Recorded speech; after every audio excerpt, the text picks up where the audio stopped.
C'était un événement attendu depuis longtemps. La salle des trésors du château de Valençay ouvre ses portes demain. On pourra désormais y admirer 70 objets précieux ayant appartenu à l'illustre propriétaire des lieux, Talleyrand. Visite guidée en avant-première avec Catherine Lacroix et Merak Mouftissian. Ambiance feutrée de cabinet de curiosités, la salle des trésors ne ressemble à rien d'autre dans le château. Un petit musée intimiste et élégant, entièrement pensé pour mettre en valeur les collections particulières du prince de Talleyrand. 70 pièces triées sur le volet, presque toutes inconnues du public, tirées des coffres et réserves. La vitrine aux médailles en est un exemple. C'est une collection publique quasiment unique en France. C'est une collection en fait dont l'essentiel appartenait au prince de Talleyrand, qui lui ont été remises, on va dire, entre 1805 et 1834, donc presque à la fin de sa vie.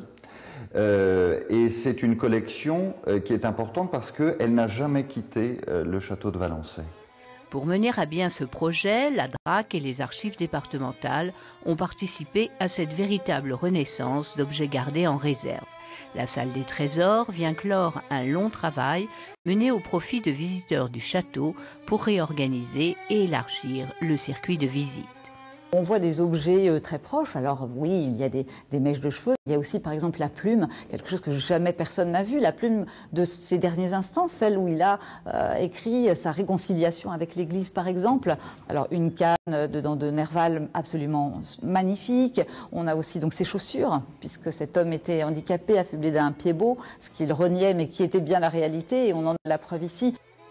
80% des objets exposés sont passés dans les mains de restaurateurs, comme ces portefeuilles de diplomates ou cette collection d'épées d'apparat à couper le souffle de grâce et de finesse, permettant à la salle des trésors de bien porter son nom.